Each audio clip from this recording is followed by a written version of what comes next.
बिस्मिल्लाहिर्रहमानिर्रहीम। और इसी तरह जब हमने लूत को पैगंबर बनाकर भेजा तो इस वक्त उन्होंने अपनी कौम से कहा कि तुम ऐसी बेहयाई का काम क्यों करते हो कि तुमसे पहले अहले आलम में से किसी ने इस तरह का काम नहीं किया, यानी ख्वाहिश नफसानी पूरा करने के लिए औरतों को छोड़कर मर्दों के पास आते हो। हकीकत यह है कि तुम लोग हाथ से निकल जाने वाले हो। और इन लोगों से इसका जवाब न बन पड़ा और बोले तो ये बोले कि इन लोगों यानी लूत और इसके घर वालों को अपने गाँव से निकाल दो कि ये लोग पाक बनना चाहते हैं। तो हमने इनको और इनके घर वालों को बचा लिया, मगर इनकी बीवी न बची कि वो पीछे रहने वालों में हो गई। औज़ु बिल्लाहि मिनश शैतानिर रजीम। बिस्मिल्लाहिर्रहमानिर्रहीम। अल्लाह तबारक व तआला के नाम से शुरू जो बड़ा मेहरबान और निहायत रहम करने वाला है। एक ऐसी बदबख्त औरत जो एक नबी की बीवी होने के बावजूद अल्लाह तबारक व तआला के दर्दनाक अजाब के अंदर मुब्तला हो गई। प्यारे दोस्तों, तारीख के अंदर ऐसे बहुत सारे इबरतनाक वाक़यात मिलते हैं कि जिनको सुनकर इंसान की रूह कांप जाती है कि कितने ही ऐसे लोग थे जो अल्लाह तबारक व तआला के दर्दनाक अजाबात के अंदर मुब्तला हुए, और वो लोग अल्लाह तबारक व तआला के नबियों के करीबी रिश्तेदार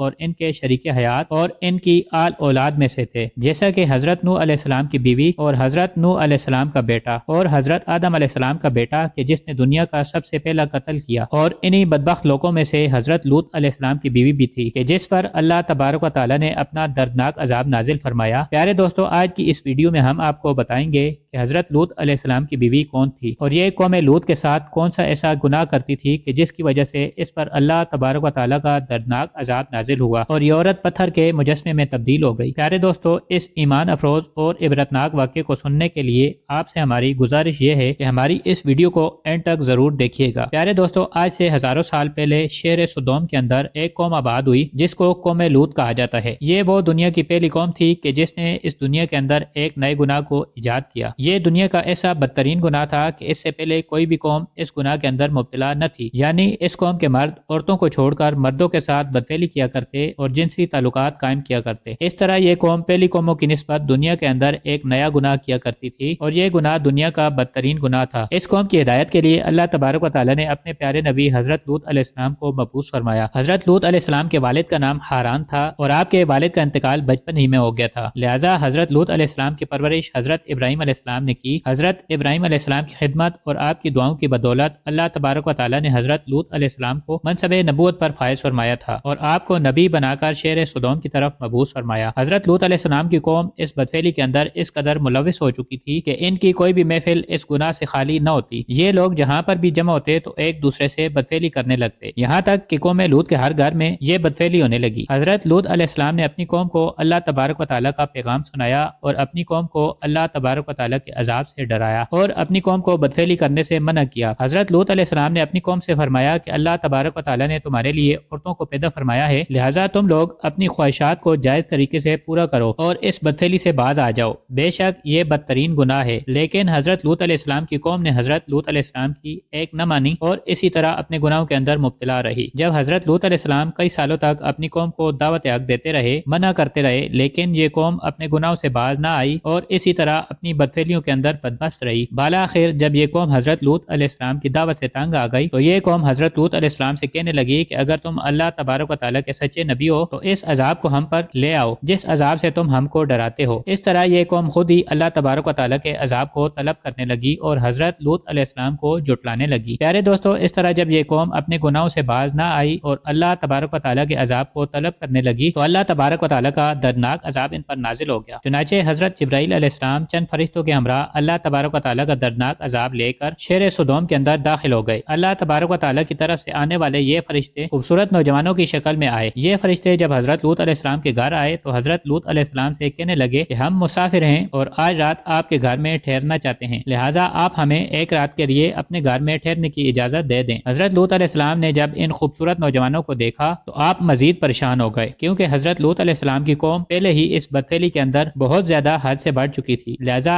आपको ये खतरा लाक होने लगा कि अगर मेरी कौम को इन खूबसूरत नौजवानों का पता चल गया तो वो लोग इनके साथ बदफेली करने से बाज न आएंगे। हजरत लूत अलैहिस्सलाम की قوم اس بدفعلی کے اندر اس قدر مبتلا ہو چکی تھی کہ اگر ان کے شہر میں کوئی بھی شخص آتا تو یہ لوگ اس کے ساتھ بدفعلی کرتے، اور اگر کوئی نوجوان ان کو نظر آ جاتا تو یہ زبردستی اس کے ساتھ بدفعلی کرتے۔ لیکن ان تمام تر حالات کے باوجود حضرت لوط علیہ السلام نے ان مسافروں کو اپنے گھر ٹھہرنے کی اجازت دے دی۔ چنانچہ جب وہ مہمان حضرت لوط علیہ السلام کے گھر میں داخل ہوئے تو حضرت لوط علیہ السلام کی بیوی جو کہ منافقہ تھی اور وہ حضرت لوط علیہ السلام پر ایمان نہ لائی تھی، یہ بدبخت عورت قوم لوط کی اس بدفعلی کو بہت زیادہ پسند کرتی تھی اور ان کے گناہ کے اندر پورا شامل تھی۔ لہٰذا جب حضرت لوط علیہ السلام کی بیوی نے ان خوبصورت نوجوانوں کو دیکھا تو اس بدبخت عورت نے فوراً جا کر شہر سدوم کے لوگوں کو بتا دیا کہ ہمارے گھر میں اس طرح خوبصورت نوجوان آ کر ٹھہرے ہیں، تم لوگ جاؤ اور ان کے ساتھ بدفعلی کرو۔ اس طرح حضرت لوط علیہ السلام کی بیوی کہ جس کا نام وائلہ تھا، وہ شہر سدوم کے لوگوں کو اس بدفعلی کی دعوت دینے لگی۔ چنانچہ جب شہر سدوم کے لوگوں نے وائلہ کی یہ بات سنی تو ان کے سروں پر شہوت کا بھوت سوار ہو گیا اور وہ لوگ حضرت لوط علیہ السلام کے گھر کی طرف دوڑے۔ اس طرح شہر سدوم کے ان بدفعلوں نے حضرت لوط علیہ السلام کے گھر کا محاصرہ کر لیا اور حضرت لوط علیہ السلام سے کہنے لگے کہ ان لڑکوں کو ہمارے حوالے کر دو تاکہ ہم لوگ اپنی خواہشات ان کے ساتھ پوری کر سکیں۔ حضرت لوط علیہ السلام نے اپنی قوم کو بہت سمجھایا اور اس بدفعلی سے منع کیا، لیکن یہ لوگ حضرت لوط علیہ السلام کی دیواروں پر چڑھنے لگے اور حضرت لوط علیہ السلام کے گھر کے دروازے کو توڑنے لگے۔ اس طرح جب یہ لوگ حد سے زیادہ بڑھنے لگے تو حضرت لوط علیہ السلام اپنے ان مہمانوں کے لیے بہت زیادہ پریشان ہونے لگے، اور وہ مہمان جو حقیقت میں اللہ تبارک و تعالیٰ کے بھیجے ہوئے فرشتے تھے، انہوں نے جب حضرت لوط علیہ السلام کو پریشان دیکھا تو وہ حضرت لوط علیہ السلام سے فرمانے لگے کہ آپ پریشان نہ ہوں، ہم دراصل اللہ تبارک و تعالیٰ کی طرف سے بھیجے ہوئے فرشتے ہیں جو اس قوم پر اللہ تبارک و تعالیٰ کا عذاب لے کر نازل ہوئے ہیں۔ یہ رات کا وقت تھا۔ ان فرشتوں نے حضرت لوط علیہ السلام سے کہا کہ آپ مومنین اور اپنے اہل و عیال کو لے کر راتوں رات ان بستیوں سے نکل جائیں، اور خبردار کوئی بھی شخص پیچھے مڑ کر ان بستیوں کی طرف نہ دیکھے، ورنہ وہ بھی اللہ تبارک و تعالیٰ کے عذاب کے اندر مبتلا ہو جائے گا۔ لہٰذا جب حضرت لوط علیہ السلام نے اللہ تبارک و تعالیٰ کے حکم کے مطابق مومنین اور اپنی 2 بیٹیوں اور اپنی بیوی وائلہ کو اپنے ساتھ لیا اور بستی سے روانہ ہونے لگے، جیسے ہی یہ لوگ بستی سے باہر گئے ویسے ہی اللہ تبارک و تعالیٰ کا عذاب نازل ہونا شروع ہو گیا۔ اس وقت حضرت جبرائیل علیہ السلام نے شہر سدوم کی 5 بستیوں کو اپنے پروں پر اٹھایا اور آسمان کی طرف بلند ہوئے اور کچھ اوپر جا کر ان 5 بستیوں کو زمین پر الٹ دیا۔ اس طرح اس قوم پر اللہ تبارک و تعالیٰ کا دردناک عذاب نازل ہو گیا اور اس قوم پر آگ کے پتھر برسائے گئے، اور یہ عذاب اتنا ہولناک تھا کہ جس کی آواز سن کر ہر مخلوق کانپ اٹھی۔ ادھر شہر سدوم پر اللہ تبارک و تعالیٰ کا دردناک عذاب نازل ہو رہا تھا اور شہر سدوم کے بدفعل لوگ اپنے انجام کو پہنچائے جا رہے تھے، اور ادھر حضرت لوط علیہ السلام اپنے اہل و عیال کو لے کر جلدی بستیوں سے باہر جا رہے تھے، اور حضرت لوط علیہ السلام نے اللہ تبارک و تعالیٰ کے عذاب کے خوف کی وجہ سے اپنی نظروں کو نیچے جھکایا ہوا تھا۔ اسی دوران اچانک ایک بہت بڑا پتھر شہر سدوم کی بستی کے درمیان میں گرا، جس سے ایک خوفناک آواز آئی۔ چنانچہ حضرت لوط علیہ السلام کی بیوی جو کہ حقیقت میں منافقہ تھی، اس نے جب اس دردناک آواز کو سنا تو پیچھے مڑ کر کہنے لگی کہ ہائے میری قوم۔ اس پر جب حضرت لوط علیہ السلام کی بیوی وائلہ نے پیچھے مڑ کر بستی کی طرف دیکھا، اللہ تبارک و تعالیٰ کے حکم سے ایک پتھر وائلہ پر بھی آ کر گرا اور یہ وہیں پر پتھر کا مجسمہ بن گئی۔ پیارے دوستو، اس طرح حضرت لوط علیہ السلام کی بیوی ایک نبی کی بیوی ہونے کے باوجود اللہ تبارک و تعالیٰ کے عذاب کے اندر مبتلا ہو گئی۔ اللہ تبارک و تعالیٰ سے دعا ہے کہ اللہ تبارک و تعالیٰ ہمیں ان تمام تر گناہوں سے بچائے۔